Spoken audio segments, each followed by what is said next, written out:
here I introduce to you a very stylish lady hailing from Darbar Sahib, Amritsar. She presently dons as an anchor, as an international anchor, wherein she discusses news about the Punjabi diaspora. She gets it to us and takes the news from here to far flung, all around the globe. ਸਤਿ ਸ਼੍ਰੀ ਅਕਾਲ ਜੀ ਸਾਰਿਆਂ ਨੂੰ। ਸਭ ਤੋਂ ਪਹਿਲਾਂ ਤਾਂ thank you rotary club ਜਿਨ੍ਹਾਂ ਨੇ ਮੈਨੂੰ ਇੰਨਾ ਮਾਣ ਦਿੱਤਾ ਹੈ, ਅਤੇ ਦੂਸਰਾ ਹੈਗਾ ਕਿ ਅਸੀਂ ਹਮੇਸ਼ਾ ਕਹਿੰਦੇ ਹਾਂ ਕਿ thanks to God, thanks to mom, thanks to dad. ਲੇਕਿਨ ਇਹ ਗੱਲ ਕਹਿਣਾ ਬੜਾ ਈਜ਼ੀ ਲੱਗ ਰਿਹਾ, ਲੇਕਿਨ ਪਿਛਲੇ ਪਾਸੇ ਬੜੀ ਜ਼ਿਆਦਾ ਮਿਹਨਤ ਲੱਗੀ ਹੁੰਦੀ ਹੈ, ਪੇਰੈਂਟਸ ਦੀ ਬਹੁਤ ਜ਼ਿਆਦਾ ਐਫਰਟਸ ਲੱਗੇ ਹੁੰਦੇ ਆ, ਔਰ ਜਦੋਂ ਪਰਮਾਤਮਾ ਦੀ ਮਿਹਰ ਹੁੰਦੀ ਹੈ ਉਦੋਂ ਤੁਹਾਨੂੰ ਕਿਤੇ ਨਾ ਕਿਤੇ ਜਾ ਕੇ ਇਹੋ ਜਿਹੇ ਅਚੀਵਮੈਂਟਸ ਮਿਲਦੀਆਂ। ਸੋ ਮੈਂ ਦੁਬਾਰਾ ਕਹਿਣਾ ਚਾਹਾਂਗੀ thanks to God, thanks to mom, thanks to dad, and also thanks to my husband, thanks to my mother-in-law, father-in-law, ਕਿਉਂਕਿ ਇਹਨਾਂ ਦੀ ਸਪੋਰਟ ਤੋਂ ਬਿਨਾ ਮੈਂ ਕਦੀ ਵੀ ਅੱਗੇ ਨਹੀਂ ਵੱਧ ਸਕਦੀ ਸੀ। So thanks to all. ਜਿਹੜਾ ਤੁਹਾਡਾ ਸਵਾਲ ਹੈ ਉਹਦੀ ਐਕਚੁਅਲੀ ਉਹ ਜਰਨੀ ਬੜੀ ਲੰਬੀ ਹੈ। ਉਹ ਐਕਚੁਅਲੀ ਲੰਬੀ ਇਸ ਲਈ ਹੈ ਕਿਉਂਕਿ ਜਦੋਂ ਤੁਸੀਂ ਸਕੂਲ ਟਾਈਮ 'ਚ ਹੁੰਦੇ ਹੋ, ਕਾਲਜ ਟਾਈਮ ਦੇ ਵਿੱਚ ਹੁੰਦੇ ਹੋ, ਉਦੋਂ ਤੁਹਾਨੂੰ ਇਹ ਵੀ ਨਹੀਂ ਪਤਾ ਹੁੰਦਾ ਕਿ ਤੁਹਾਡਾ ਬੇਸ ਕੀ ਹੈ। ਕਈ ਵਾਰ ਤੁਹਾਡਾ ਬੇਸ ਕਲੀਅਰ ਨਹੀਂ ਹੁੰਦਾ। So I am master of economics, no doubt. ਲੇਕਿਨ ਜਦੋਂ ਵੀ ਮੰਮਾ ਮੈਨੂੰ ਦੇਖਦੇ ਹੁੰਦੇ ਸੀ ਉਹ ਇਹੋ ਗੱਲ ਕਹਿੰਦੇ ਹੁੰਦੇ ਸੀ, ਬੇਟਾ ਤੂੰ ਟੀ ਵੀ 'ਤੇ ਕਦੋਂ ਆਏਂਗੀ? ਅਤੇ ਮੈਂ ਉਹਨਾਂ ਵੱਲ ਦੇਖਦੀ ਹੁੰਦੀ ਕਿ ਟੀ ਵੀ 'ਤੇ ਕਦੋਂ ਆਏਂਗੀ ਕੀ ਮਤਲਬ ਹੈ ਕਿ ਮੇਰੀ ਤਾਂ ਲਾਈਨ ਹੀ ਇਕਨੋਮਿਕਸ ਹੈ ਨਾ। ਅਤੇ ਨਹੀਂ ਤੂੰ ਟੀ ਵੀ 'ਤੇ ਕਦੋਂ ਆਏਂਗੀ? ਅਤੇ ਮੈਂ ਸੋਚਦੀ ਹੁੰਦੀ ਕਿ ਅਗਰ ਮਦਰ ਕਹਿ ਰਹੇ ਨੇ ਤਾਂ ਮੀਨਸ ਕੁਛ ਨਾ ਕੁਛ ਤਾਂ ਕੋਈ ਗੱਲ ਹੋਏਗੀ ਨਾ, ਜਾਂ ਉਹਨਾਂ ਦੇ ਮਾਇੰਡ ਵਿੱਚ ਕੁਛ ਨਾ ਕੁਛ ਤਾਂ ਚੱਲਦਾ ਹੀ ਹੋਏਗਾ ਨਾ ਕਿ ਕਿਉਂ ਇਹ ਗੱਲ ਕਹਿੰਦੇ ਕਿ ਤੂੰ ਟੀ ਵੀ 'ਤੇ ਕਦੋਂ ਆਏਂਗੀ। ਸੋ ਉਹਨਾਂ ਦੀ ਸਪੋਰਟ ਦੇ ਕਰਕੇ ਉਹਨਾਂ ਨੇ ਮੈਨੂੰ ਇੱਕ ਪੁਸ਼ ਦਿੱਤਾ ਕਿ ਤੁਸੀਂ ਕੁਛ ਨਾ ਕੁਛ ਇੰਟਰਵਿਊਜ਼ ਦਿਓ ਸਰ ਮੀਡੀਆ ਲਾਈਨ ਦੇ ਵਿੱਚ ਜਾ ਕੇ। ਮੈਂ ਦੇ ਦਿੱਤੀ ਹਾਂ, ਠੀਕ ਹੈ, ਅਨਮਨੇ ਮਨ ਦੇ ਨਾਲ ਕਰ ਦਿੱਤਾ ਉਹਨੂੰ, ਮੀਨਸ ਕਿ ਚਲੋ। ਔਰ ਵੈਸੇ ਵੀ ਜਦੋਂ ਤੁਸੀਂ ਮਾਸਟਰਸ ਕਰ ਹੁੰਦੇ ਹੋ ਜਾਂ ਕਾਲਜ ਟਾਈਮ ਦੇ ਉੱਪਰ ਤੁਸੀਂ ਜਾ ਰਹੇ ਹੁੰਦੇ ਹੋ, ਕੁਛ ਨਾ ਕੁਛ ਤੁਸੀਂ ਪਾਰਟੀਸਪੇਟ ਕਰਦੇ ਰਹਿੰਦੇ ਹੋ। ਸੋ ਤੁਹਾਡੇ ਪ੍ਰੋਫੈਸਰਸ ਦਾ ਬਹੁਤ ਵੱਡਾ ਹੱਥ ਹੁੰਦਾ ਉਸ ਦੇ ਵਿੱਚ ਕਿ ਤੁਸੀਂ ਅੱਗੇ ਕਿਵੇਂ ਵਧਣਾ ਹੈ ਜਾਂ ਉਸ ਲਾਈਨ ਦੇ ਵਿੱਚ ਕਿਵੇਂ ਜਾਣਾ ਹੈ। ਸੋ ਮੈਂ ਇਹ ਵੀ ਗੱਲ ਕਹਿੰਦੀ ਹਾਂ ਕਿ ਪਰਮਾਤਮਾ ਨੇ ਆਈ ਥਿੰਕ ਮੇਰੇ ਲਈ ਉਹ ਲਾਈਨ ਚੁਣੀ ਹੋਈ ਸੀ। ਜੇ ਪਰਮਾਤਮਾ ਨੇ ਤੁਹਾਡੇ ਲਈ ਉਹ ਲਾਈਨ ਚੁਣੀ ਹੋਈ ਸੀ, ਫਿਰ ਇੱਕ ਕੁੜੀ ਜਿਹੜੀ ਇਕਨੋਮਿਕਸ ਕਰਦੀ ਔਰ ਐਮਕਾਮ ਨਹੀਂ ਮਾਸ ਕਮਿਊਨੀਕੇਸ਼ਨ ਨਹੀਂ ਕਰਦੀ, ਫਿਰ ਉਹ ਇਸ ਲਾਈਨ 'ਚ ਕਿੱਦਾਂ ਆ ਜਾਂਦੀ ਔਰ ਆਪਣੇ ਆਪ ਨੂੰ ਇੰਨੇ ਵੱਡੇ ਚਾਂਸ 'ਚ ਟ੍ਰੇਨ ਕਿੱਦਾਂ ਕਰਦੀ ਹੈ? ਕੋਈ ਤੁਸੀਂ ਕੋਰਸ ਕੀਤਾ ਇਹਦੇ ਲਈ ਕਿ ਤੁਸੀਂ ਹੈਂਡਸ ਔਨ ਐਕਸਪੀਰੀਅੰਸ ਕੀਤਾ? ਮੇਰੀ ਲਾਈਫ ਦੇ ਵਿੱਚ ਕੁਝ ਚੀਜ਼ਾਂ ਬੜੀ ਖਾਸ ਨੇ। ਉਹਨਾਂ 'ਚ ਇੱਕ ਚੀਜ਼ ਹੈ ਕੋਟਸ, ਜਿਵੇਂ ਕਿ ਮੈਂ ਅਕੇਲਾ ਹੀ ਚਲਾ ਥਾ ਘਰ ਸੇ ਰਾਹੇ ਮੰਜ਼ਿਲ ਪਰ ਲੋਕ ਮਿਲਤੇ ਗਏ ਕਾਰਵਾ ਬਣਤਾ ਗਿਆ। ਜਾਂ ਇਹ ਜਿਹੜੇ ਕੋਟਸ ਨੇ ਤੁਹਾਡੀ ਲਾਈਫ ਨੂੰ ਬੜਾ ਇੰਸਪਾਇਰ ਕਰਦੇ ਨੇ। ਕਈ ਕੋਟਸ ਤੁਸੀਂ ਐਵੇਂ ਪੜ੍ਹ ਜਾਂਦੇ ਹੋ, ਲੇਕਿਨ ਕਈ ਕੋਟਸ ਤੁਹਾਡੀ ਲਾਈਫ ਨੂੰ ਬਦਲ ਦਿੰਦੇ ਨੇ। ਮੈਂ ਹਮੇਸ਼ਾ ਕਹਿੰਦੀ ਹੁੰਦੀ ਸੀ ਕਿ ਮੈਂ ਅਕੇਲਾ ਹੀ ਚਲਾ ਥਾ ਘਰ ਸੇ ਰਾਹੇ ਮੰਜ਼ਿਲ ਪਰ ਲੋਕ ਮਿਲਤੇ ਗਏ ਕਾਰਵਾ ਬਣਤਾ ਗਿਆ। ਭਾਵੇਂ ਕਿ ਇਹ ਕੋਟ ਕਿਸੇ ਹੋਰ ਦਾ ਹੈ, ਲੇਕਿਨ ਮੈਨੂੰ ਇਹ ਲੱਗਦਾ ਹੁੰਦਾ ਸੀ ਕਿ ਜਦੋਂ ਵੀ ਮੈਂ ਜ਼ਿੰਦਗੀ ਦੇ ਵਿੱਚ ਕੁਝ ਖਾਸ ਕਰਾਂ ਤਾਂ ਮੈਂ ਆਪਣੇ ਨਾਲ ਲੱਖਾਂ ਲੋਕਾਂ ਨੂੰ ਨਾਲ ਲੈ ਕੇ ਜਾਵਾਂ। ਔਰ ਮੇਰੀ ਹਮੇਸ਼ਾ ਹੀ ਕੋਸ਼ਿਸ਼ ਰਹਿੰਦੀ ਹੈ ਕਿ ਕੁਛ ਲੋਕਾਂ ਨੂੰ ਇੰਪਲੋਇਮੈਂਟ ਦਵਾ ਦੇਣੀ ਜਾਂ ਕਿਸੇ ਨੂੰ ਜੋਬ ਦਿਵਾਉਣ ਦੇ ਵਿੱਚ ਕੁਛ ਹੈਲਪ ਕਰ ਦੇਣੀ। ਕਿਉਂਕਿ ਮੈਨੂੰ ਇਹ ਲੱਗਦਾ ਕਿ ਸਿਰਫ ਅਗਰ ਮੈਂ ਇਕੱਲੇ ਕਾਮਯਾਬ ਹੋਈ ਮੀਨਸ ਮੈਂ ਨਹੀਂ, ਆਈ ਐਮ ਨੋਟ ਸਕਸੈਸਫੁਲ। ਅਗਰ ਮੇਰੇ ਨਾਲ ਅਗਰ ਮੈਂ ਬੈਕ ਸਾਈਡ ਦੇਖਾਂ ਤਾਂ ਹਜ਼ਾਰਾਂ ਲੋਕ ਅਗਰ ਕਾਮਯਾਬ ਹੋ ਗਏ ਜਾਂ ਲੱਖਾਂ ਲੋਕ ਕਾਮਯਾਬ ਹੋ ਗਏ ਨੇ, ਅਤੇ that means I am successful, means ਕਿ ਮੈਂ ਕੁਛ ਗ੍ਰੈਬ ਕੀਤਾ ਜ਼ਿੰਦਗੀ ਦੇ ਵਿੱਚ। ਸੋ ਮੇਰੀ ਹਮੇਸ਼ਾ ਕੋਸ਼ਿਸ਼ ਰਹਿੰਦੀ ਹੈ ਕਿ ਜਦੋਂ ਵੀ ਕੋਈ ਨਾ ਆਉਂਦਾ ਹੈ ਕਿ ਮੇਰੀ ਹੈਲਪ ਕਰ ਦਿਓ ਜਾਂ ਕੁਛ ਕਰ ਦਿਓ ਕਿ ਮੇਰਾ ਕੁਛ ਬਣ ਜਾਏ। ਸੋ ਮੇਰੇ ਐਫਰਟਸ ਰਹਿੰਦੇ ਹਮੇਸ਼ਾ ਕਿ ਉਹਦੇ ਲਈ ਮੈਂ ਕੁਛ ਖਾਸ ਕਰ ਦੇਵਾਂ। ਸੋ ਇਹ ਚੀਜ਼ਾਂ ਬੜੀਆਂ ਮੈਟਰ ਕਰਦੀਆਂ। ਜਿਹੜੇ ਕੋਟਸ ਹੁੰਦੇ ਆ ਉਹ ਬਹੁਤ ਮੈਟਰ ਕਰਦੇ ਨੇ। ਬਹੁਤ ਅੱਛੀ ਗੱਲ ਤੁਸੀਂ ਕਹੀ। ਹੁਣ ਤੁਸੀਂ ਗੱਲ ਦੱਸੋ, ਸਾਨੂੰ ਸਾਰਿਆਂ ਨੂੰ ਇਹ ਲੱਗਦਾ ਹੈ ਕਿ ਜਿਹੜੀ ਤੁਹਾਡੀ ਇੰਡਸਟਰੀ ਹੈ ਬੜੀ ਗਲੈਮਰਸ ਹੈ, ਚਾਹੇ ਮੂਵੀ ਐਕਟਰਸ ਵਾਲੇ ਹੋਣ, ਚਾਹੇ ਟੀਵੀ ਵਾਲੇ ਸੀਰੀਅਲ ਵਾਲੇ ਹੋਣ, ਜਾਂ ਭਾਵੇਂ ਪ੍ਰੈਜ਼ੈਂਟਰਸ ਵੀ ਹੋਣ।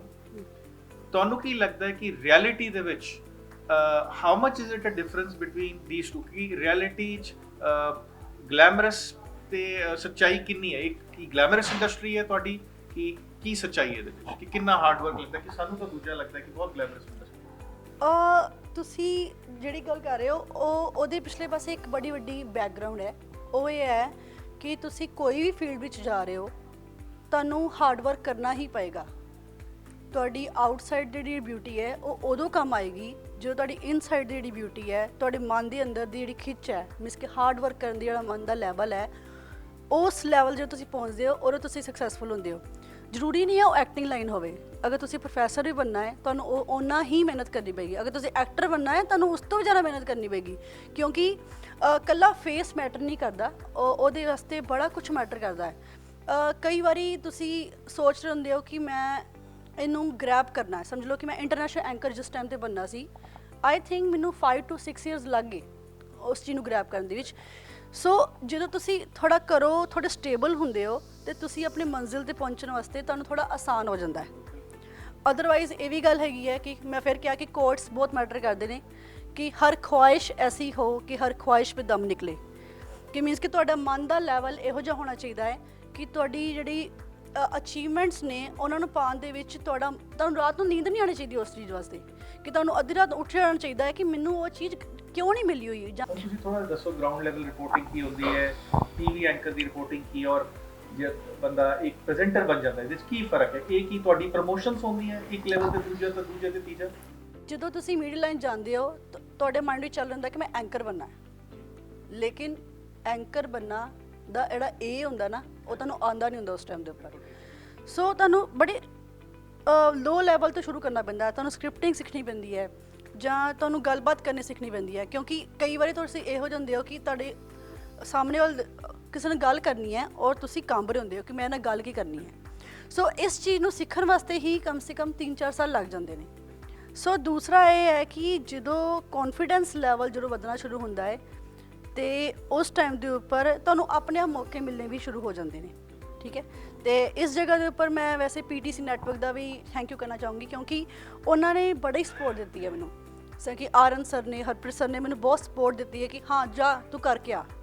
ਅਗਰ ਕੁਝ ਗਲਤ ਵੀ ਹੋਇਆ ਹੈਗਾ ਉਸ ਟਾਈਮ ਦੇ ਉੱਪਰ ਡਾਂਟ ਮਾਰ ਦਿੱਤੀ ਹੋਏਗੀ, ਲੇਕਿਨ ਅਦਰਵਾਈਜ਼ ਉਹਨਾਂ ਨੇ ਮੈਨੂੰ ਲਾਸਟ 5 ਇਅਰਸ ਤੋਂ 6 ਇਅਰਸ ਤੋਂ ਬਹੁਤ ਸਪੋਰਟ ਦਿੱਤੀ ਹੈ।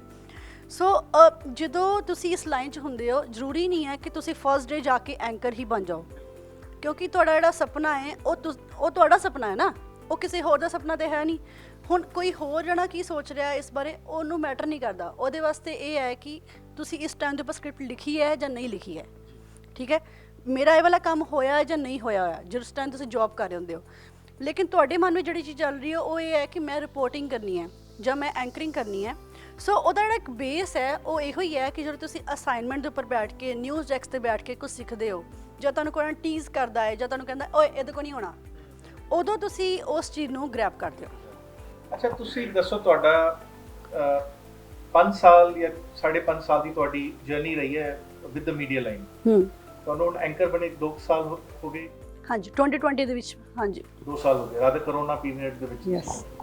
ਤੁਸੀਂ ਕੋਈ ਇੰਟਰਸਟਿੰਗ ਕੋਈ ਐਪੀਸੋਡ ਕੋਈ ਕਿੱਸਾ ਦੱਸੋ, ਕਿਸੇ ਦਾ ਤੁਸੀਂ ਇੰਟਰਵਿਊ ਲੈ ਰਹੇ ਸੀ ਜਾਂ ਤੁਸੀਂ ਕੋਈ ਰਿਪੋਰਟਿੰਗ ਕਰ ਰਹੇ ਸੀ ਔਰ ਇਟ ਇਜ਼ ਵਰਥ ਸ਼ੇਅਰਿੰਗ, ਮਤਲਬ ਤੁਸੀਂ ਮਜ਼ਾ ਆਇਆ ਕਰਕੇ ਥੋੜਾ ਸ਼ੇਅਰ ਕਰੋ ਸਾਡੀ ਆਡੀਅנס ਨਾਲ, ਕੋਈ ਵੀ ਜੋ ਤੁਹਾਨੂੰ ਤੁਹਾਡੇ ਜ਼ਿਹਨ 'ਚ ਆ ਰਿਹਾ। ਵੈਸੇ ਤਾਂ ਇਹ ਹਰ ਇੱਕ ਜਿਹੜੀ ਰਿਪੋਰਟਿੰਗ ਹੈ ਜਦੋਂ ਵੀ ਤੁਸੀਂ ਕਿਤੇ ਬਾਹਰ ਜਾਂਦੇ ਹੋ, ਕਈ ਜਗ੍ਹਾ ਤੁਹਾਨੂੰ ਤਿਆਰੀ ਕਰਨੀ ਪੈਂਦੀ ਔਰ ਕਈ ਜਗ੍ਹਾ ਤੁਸੀਂ ਤਿਆਰੀ ਨਹੀਂ ਕਰਦੇ।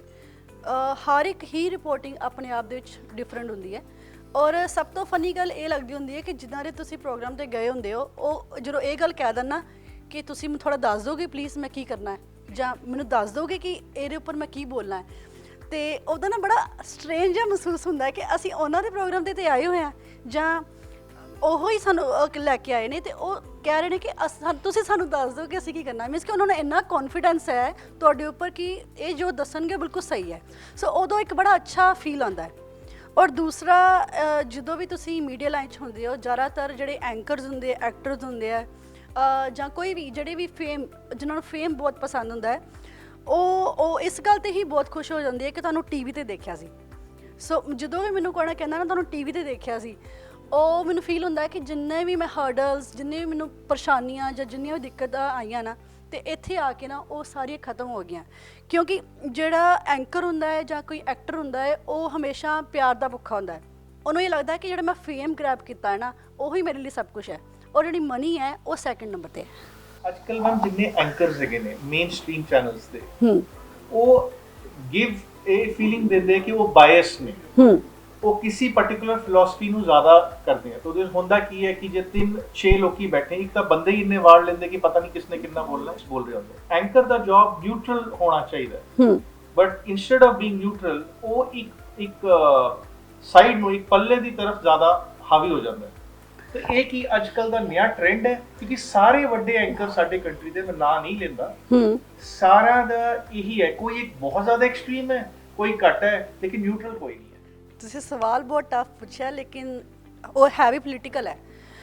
ਐਕਚੁਅਲੀ ਜਦੋਂ ਤੁਸੀਂ ਪੋਲੀਟੀਕਲ ਪੁਆਇੰਟ ਆਫ ਵਿਊ ਦੇ ਨਾਲ ਕੋਈ ਵੀ ਗੱਲ ਕਰਦੇ ਹੋ, ਉਹਦੇ ਪਿਛਲੇ ਪਾਸੇ ਇੱਕ ਬੜੀ ਇੰਪੋਰਟੈਂਟ ਗੱਲ ਇਹ ਹੈ ਕਿ ਜਦੋਂ ਕੋਈ ਕਿਸੇ ਚੈਨਲ ਦਾ EMPLOYE ਹੈ, ਉਹ ਆਪਣੀ ਡਿਊਟੀ ਕਰ ਰਿਹਾ ਹੈ, ਠੀਕ ਹੈ, ਔਰ ਲੋਕ ਇਹ ਸਮਝ ਰਹੇ ਆ ਕਿ ਇਹ ਉਹਦੀ ਸਾਈਡ ਲੈ ਰਿਹਾ।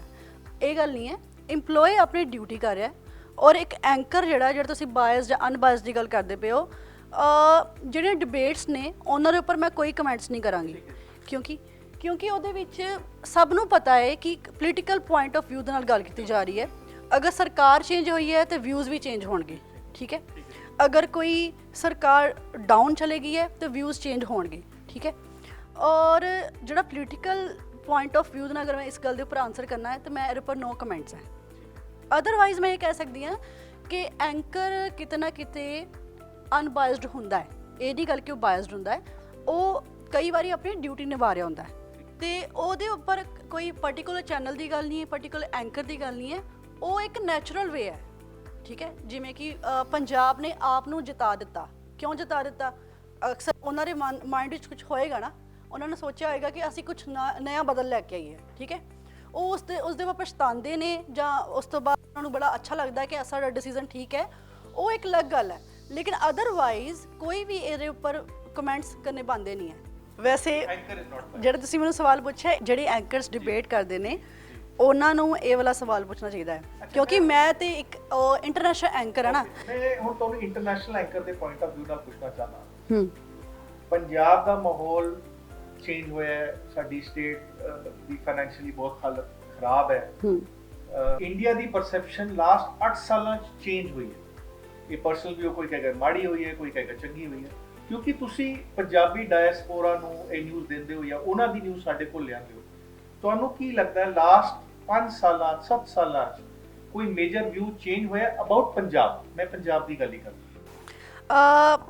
ਐਜ਼ ਏ ਇੰਟਰਨੈਸ਼ਨਲ ਐਂਕਰ ਅਗਰ ਮੈਂ ਦੇਖਾਂ ਇਸ ਚੀਜ਼ ਨੂੰ, ਇੰਡੀਆ ਦੇ ਜਿਹੜੇ ਲੋਕ ਨੇ ਫੋਰਨ ਕੰਟਰੀ ਵਿੱਚ ਜਾ ਕੇ ਬਹੁਤ ਤਰੱਕੀ ਕਰ ਰਹੇ ਨੇ, ਠੀਕ ਹੈ। ਦੂਸਰਾ ਜਿਹੜਾ ਤੁਸੀਂ ਕਹਿੰਦੇ ਪਏ ਕਿ ਪੰਜਾਬ ਡਾਊਨਫਾਲ ਜਾ ਰਿਹਾ ਹੈ, ਅਸਲ ਦੇ ਵਿੱਚ ਜਦੋਂ ਕੋਵਿਡ ਟਾਈਮ ਆਇਆ ਹੈ ਤੇ ਪੂਰਾ ਜਿਹੜਾ ਵਰਲਡ ਸੀ ਉਹ ਡਾਊਨਫਾਲ ਚਲਾ ਗਿਆ ਸੀ। ਸੋ ਉਹ ਹਜੇ ਤੱਕ ਵੀ ਉਹ ਸਫਰ ਕਰ ਰਿਹਾ ਹੈ। ਜਦੋਂ ਮੈਂ ਇੱਕ ਲੇਟੈਸਟ ਨਿਊਜ਼ ਪੜ੍ਹੀ ਹੈ, ਨਿਊਜ਼ ਹੈਗੀ ਹੈ ਕਿ USA ਦੇ ਵਿੱਚ 10 ਲੱਖ ਪਲੱਸ ਕੋਵਿਡ ਕੇਸਿਸ ਆਏ ਨੇ, ਔਰ ਉਹਦੇ ਨਾਲ ਡੈਥਸ ਵੀ ਲੈਕਸ ਦੇ ਵਿੱਚ ਹੋਈ ਹੈ। ਬੜੀ ਵੱਡੀ ਗੱਲ ਹੈ ਕਿ ਉਹਨਾਂ ਦੀ 33 ਕਰੋੜ ਦੀ ਆਈ ਥਿੰਕ ਆਬਾਦੀ ਹੈ, ਔਰ ਉਹਦੇ ਵਿੱਚੋਂ 10 ਲੱਖ ਕਰੋੜ ਜਿਹੜੇ ਲੋਕ ਨੇ ਉਹ ਮਰ ਚੁੱਕੇ ਨੇ। ਸੋ ਅਗਰ ਅਸੀਂ ਉਹਨੂੰ ਕੰਪੇਅਰ ਕਰਦੇ ਹਾਂ ਔਰ ਆਪਣੇ ਇੰਡੀਆ ਨੂੰ ਕੰਪੇਅਰ ਕਰਦੇ ਹਾਂ, ਅਸੀਂ ਕਿਤੇ ਨਾ ਕਿਤੇ ਬੜੇ ਸਟੇਬਲ ਹੈ। ਬੜੀ ਵੱਡੀ ਗੱਲ ਹੈ ਕਿ ਅਮਰੀਕਾ ਦੇ ਵਿੱਚ ਇਹ ਗੱਲ ਹੋਈ ਹੈ, ਜਦ ਕਿ ਅਮਰੀਕਾ ਬੜਾ ਡਿਵੈਲਪਡ ਕੰਟਰੀ ਹੈ, ਬੜਾ ਹਾਈਫਾਈ ਕੰਟਰੀ, ਜਿਹਨੂੰ ਕਹਿੰਦੇ ਕਿ ਉਹਦਾ ਡਾਲਰ ਦੇ ਹਿਸਾਬ ਨਾਲ ਇੰਡੀਆ ਦਾ ਜਿਹੜਾ ਰੁਪਈ ਹੈ ਬਹੁਤ ਘੱਟ ਹੈ। ਸੋ ਜਦੋਂ ਤੁਸੀਂ ਕਹਿੰਦੇ ਨਾ ਪੰਜਾਬ ਬੜਾ ਡਾਊਨਫਾਲ ਜਾ ਰਿਹਾ, ਮੈਨੂੰ ਲੱਗਦਾ ਪੰਜਾਬ ਡਾਊਨਫਾਲ 'ਚ ਨਹੀਂ ਜਾ ਰਿਹਾ। ਕੋਵਿਡ ਦੀ ਸਿਚੁਏਸ਼ਨ ਦੇ ਕਰਕੇ ਹਰ ਇੱਕ ਜਿਹੜਾ ਦੁਨੀਆ ਜਿੰਨੇ ਕੰਟਰੀ ਸਭ ਨੂੰ ਇਫੈਕਟ ਪਿਆ ਹੈ। ਮੇਰਾ ਇੱਕ ਸਵਾਲ ਹੈ। ਹਾਂਜੀ ਜਦੋਂ ਗੈਸਟ ਆਉਂਦਾ ਹੈ ਤੇ ਕਈ ਵਾਰੀ ਦੇਖੋ ਸੇਮ ਗੈਸਟ ਵੀ ਰਿਪੀਟ ਕਰ ਰਹੇ ਨੇ, ਗੈਸਟ ਨੂੰ ਪੈਸੇ ਮਿਲਦੇ ਨੇ? ਮੈਨੂੰ ਤਾਂ ਮਿਲੇ ਨਹੀਂ। ਤੁਸੀਂ ਇਹ ਦੇਖੋ ਕਿ ਜਿਹੜੀ ਬਟਰ ਹੈ ਪੰਜਾਬ ਦਾ, ਉਹ ਜ਼ਿਆਦਾਤਰ ਫੋਰਨ ਕੰਟਰੀ ਜਾ ਰਿਹਾ ਹੈ, ਔਰ ਜਿਹੜਾ ਬਟਰ ਪੰਜਾਬ 'ਚ ਰਹਿ ਗਿਆ ਹੈ ਉਹ ਬਹੁਤ ਘੱਟ ਹੈ। ਸੋ ਜਦੋਂ ਬਟਰ ਥੋੜਾ ਘੱਟ ਹੋਵੇ ਫਿਰ ਉਹਦੀ ਰੈਪੂਟੇਸ਼ਨ ਹੋ ਜਾਂਦੀ ਹੈ ਨਾ। ਮੀਨਸ ਅਗਰ ਤੁਸੀਂ ਆਲ ਇੰਡੀਆ ਲੈਵਲ, ਅਗਰ ਤੁਸੀਂ ਗਲੋਬਲ ਲੈਵਲ ਤੇ ਨਹੀਂ, ਗਲੋਬਲ ਲੈਵਲ ਤੇ ਨਹੀਂ ਗੱਲ ਕਰ ਸਕਦੇ, ਆਲ ਇੰਡੀਆ ਲੈਵਲ ਤੇ ਗੱਲ ਕਰ ਸਕਦੇ ਹੋ। ਕਿਉਂਕਿ ਜਦੋਂ ਬਟਰ ਫੋਰਨ ਕੰਟਰੀ ਜਾ ਰਿਹਾ ਹੈ, ਸਾਡੇ ਕੋਲ ਲੱਸੀ ਰਹਿ ਗਈ ਹੈ ਜਾਂ ਥੋੜਾ ਬਹੁਤ ਬਟਰ ਰਹਿ ਗਿਆ ਹੈ, ਜਾਂ ਹਰ ਇੱਕ ਸੋਚ ਰਿਹਾ ਹੈ ਕਿ ਮੈਂ ਫੋਰਨ ਕੰਟਰੀ ਹੀ ਜਾਣਾ ਹੈ, ਸੋ ਉਸ ਟਾਈਮ ਦੇ ਉੱਪਰ ਰੈਪੂਟੇਸ਼ਨ ਹੋਏਗੀ, ਇਹ ਗੱਲ ਪੱਕੀ ਹੈ, ਕਿਉਂਕਿ ਉਹਨਾਂ ਦੀ ਕਾਬਲੀਅਤ ਕਰਕੇ ਉਹਨਾਂ ਨੂੰ ਬਿਠਾਇਆ ਗਿਆ ਹੈ। ਮੈਂ ਨਿਊਜ਼ ਐਂਕਰ ਦੀ ਗੱਲ ਕਰਦਾ, ਮੈਂ ਦੇਖਿਆ ਜਿਹਨਾਂ ਦੀ ਪੈਕੇਜ ਇੰਨੀ ਵੱਡੀ ਹੁੰਦੀ ਹੈ, ਸੈਲਰੀ ਪੈਕੇਜ, ਉਹਨਾਂ ਜ਼ਿਆਦਾ ਚੀਕ ਕੇ ਬੋਲਦੇ ਆ। ਇੱਕ ਵਾਰੀ ਮੈਨੂੰ ਕਿਸੇ ਸਟੂਡੈਂਟ ਨੇ ਪੁੱਛਿਆ ਸੀ, ਲੁਧਿਆਣਾ ਤੋਂ ਇੱਕ ਯੂਨੀਵਰਸਿਟੀ ਤੋਂ ਸਟੂਡੈਂਟਸ ਆਏ ਸੀ, ਉਹਨਾਂ ਨੇ ਕਿਹਾ ਕਿ ਮੈਮ ਤੁਹਾਡੀ ਸੈਲਰੀ ਕਿੰਨੀ ਹੈ? ਮੈਂ ਕਿਹਾ ਮੇਰੀ ਸੈਲਰੀ, ਤੁਸੀਂ ਕੁਐਸਚਨ ਬੜਾ ਉਲਟਾ ਜਿਹਾ ਪੁੱਛ ਗਏ। ਐਕਚੁਅਲੀ ਤੁਹਾਨੂੰ ਪੁੱਛਣਾ ਚਾਹੀਦਾ ਹੈ ਮੈਮ ਤੁਹਾਡਾ ਫੇਮ ਕਿੰਨਾ ਹੈ ਜਾਂ ਤੁਹਾਡੇ ਫੈਨਸ ਕਿੰਨੇ ਹੈ। ਉਹਦਾ ਰੀਜ਼ਨ ਇਹ ਹੈ, ਜੇ ਤੁਸੀਂ ਮੀਡੀਆ ਲਾਈਨ 'ਚ ਐਂਟਰੀ ਕਰਦੇ ਹੋ ਉਦੋਂ ਮਨੀ ਮੈਟਰ ਨਹੀਂ ਕਰਦੀ ਹੈ, ਕਿਉਂਕਿ ਪਹਿਲਾ ਮੈਟਰ ਕਰਦਾ ਹੈ ਤੁਹਾਡਾ ਫੇਮ, ਪਹਿਲਾ ਮੈਟਰ ਕਰਦਾ ਤੁਹਾਡੇ ਫੈਨਸ, ਪਹਿਲਾ ਮੈਟਰ ਕਰਦਾ ਕਿ ਤੁਹਾਨੂੰ ਲੋਕ ਕਿੰਨੇ ਜਾਣਦੇ ਆ, ਜਾਂ ਪਹਿਲਾ ਮੈਟਰ ਕਰਦਾ ਹੈ ਕਿ ਲੋਕ ਤੁਹਾਨੂੰ ਸੁਣਨ ਲਈ ਕਿੰਨੇ ਕੁ ਤਿਆਰ ਨੇ। ਸੋ ਇਹ ਫਰਸਟ ਮੈਟਰ ਕਰਦਾ ਹੈ। ਜਿਹੜੀ ਮਨੀ ਹੈ ਉਹ ਉਦੋਂ ਆਏਗੀ ਜਦੋਂ ਤੁਸੀਂ ਉਸ ਇੱਕ ਲੈਵਲ ਤੇ ਪਹੁੰਚ ਜਾਂਦੇ ਹੋ। ਸੋ ਆਈ ਐਮ ਯੂਥ, ਮੀਨਸ ਕਿ ਮੈਂ ਇੱਕ ਨੌਜਵਾਨ ਪੀੜ੍ਹੀ ਦਾ ਇੱਕ ਹਿੱਸਾ ਹੈ ਨਾ। ਸੋ ਮੈਂ ਕਦੀ ਵੀ ਪੈਸੇ ਨੂੰ ਮੀਡੀਆ ਨਾਲ ਜੋੜਿਆ ਹੀ ਨਹੀਂ।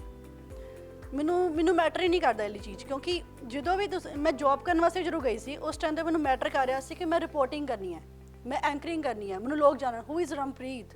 ਸੋ ਮੈਂ ਇਹ ਚੀਜ਼ ਬੜੀ ਮੈਟਰ ਕਰਦੀ ਹੈ ਕਿ ਤੁਹਾਨੂੰ ਲੋਕ ਜਾਣਦੇ ਨੇ, ਪੈਸਾ ਮੈਟਰ ਨਹੀਂ ਕਰਦਾ। ਲੇਕਿਨ ਜਦੋਂ ਕੋਈ ਨਾ ਕਿਸੇ ਨੂੰ ਸੁਣ ਰਿਹਾ ਨਾ, ਮੀਨਸ ਉਹ ਉਹਦੀ ਕਮਾਈ ਹੈ, ਮੀਨਸ ਕਿ ਉਹਦਾ ਫੇਮ ਹੈ, ਉਹਨੇ ਜ਼ਿੰਦਗੀ 'ਚ ਕੁਝ ਹਾਸਿਲ ਕਰ ਲਿਆ। TRP ਮੀਨਸ ਕੋਈ ਪ੍ਰੋਗਰਾਮ ਚੱਲ ਰਿਹਾ, ਕਲਰਸ, ਸੋਨੀ, PTC, ਨਿਊਜ਼ 18, ਮੀਨਸ ਕਿ ਇਹ 4 ਚੈਨਲ ਦੇ ਉੱਪਰ 8 to 9 ਦੇ ਵਿੱਚ ਕੋਈ ਖਾਸ ਪ੍ਰੋਗਰਾਮ ਚੱਲ ਰਿਹਾ। ਸੋ ਲੋਕ ਕਿੰਨੇ ਦੇਖ ਰਹੇ ਆ ਕਲਰਸ, ਕਿੰਨੇ ਲੋਕ ਦੇਖ ਰਹੇ ਨੇ ਸੋਨੀ, ਕਿੰਨੇ ਲੋਕ ਦੇਖ ਰਹੇ ਨੇ PTC ਨਿਊਜ਼, ਕਿੰਨੇ ਲੋਕ ਦੇਖ ਰਹੇ ਨੇ PTC ਨਿਊਜ਼ 18, ਠੀਕ ਹੈ। ਔਰ ਉਹ 8 to 9 ਦੇ ਵਿੱਚ ਜਿੰਨੀ ਰੈਂਕਿੰਗ ਹਾਈ ਆ ਗਈ ਕਿਸੇ ਚੈਨਲ ਦੀ, ਉਹਨੂੰ ਕਹਿੰਦੇ TRP। ਸੋ TRP ਬਹੁਤ ਮੈਟਰ ਕਰਦੀ ਹੈ ਕਿਸੇ ਪ੍ਰੋਗਰਾਮ ਵਾਸਤੇ। ਉਹ ਇੱਕ ਪਰਟੀਕੂਲਰ ਐਂਕਰ ਵਾਸਤੇ ਨਹੀਂ ਹੁੰਦੀ, ਉਹ ਇੱਕ ਪਰਟੀਕੂਲਰ ਪ੍ਰੋਗਰਾਮ ਵਾਸਤੇ ਹੁੰਦੀ ਹੈ, ਪਰਟੀਕੂਲਰ ਚੈਨਲ ਵਾਸਤੇ ਹੁੰਦੀ ਹੈ। ਜਿੰਨਾ ਅੱਛਾ ਟੌਪਿਕ ਹੋਏਗਾ, ਜਿੰਨੇ ਲੋਕੀ ਇੰਟਰਸਟਿਡ ਹੋਣਗੇ ਉਸ ਟੌਪਿਕ ਦੇ ਉੱਪਰ, ਉਹ ਉਸ ਚੀਜ਼ ਦੇ ਨਾਲ TRP ਆਉਂਦੀ ਹੈ। ਮੈਨੂੰ ਇਹਨਾਂ ਸਾਰੇ ਕੁਐਸਚਨਸ ਨੂੰ ਸੁਣ ਕੇ ਨਾ ਇਹ ਫੀਲ ਹੋ ਰਿਹਾ ਅੱਜ ਇੱਥੇ ਹਰਪ੍ਰੀਤ ਸਾਨੂੰ ਬੁਲਾਉਣਾ ਚਾਹੀਦਾ ਸੀ। ਮੇਰਾ ਬੜਾ ਛੋਟਾ ਜਿਹਾ ਇੱਕ ਕੁਐਸਚਨ ਹੈ। ਇੱਕ ਰੇਡੀਓ ਜੌਕੀ ਹੁੰਦਾ ਹੈ, ਇੱਕ ਐਂਕਰ ਹੁੰਦਾ ਹੈ, ਇਹਨਾਂ ਦੋਨਾਂ ਵਿੱਚ ਕੀ ਅੰਤਰ ਹੈ? ਇਹਦੇ ਪਿਛਲੇ ਬਸ ਇੱਕ ਬੜੀ ਅੱਛੀ ਸਟੋਰੀ ਵੀ ਹੈ।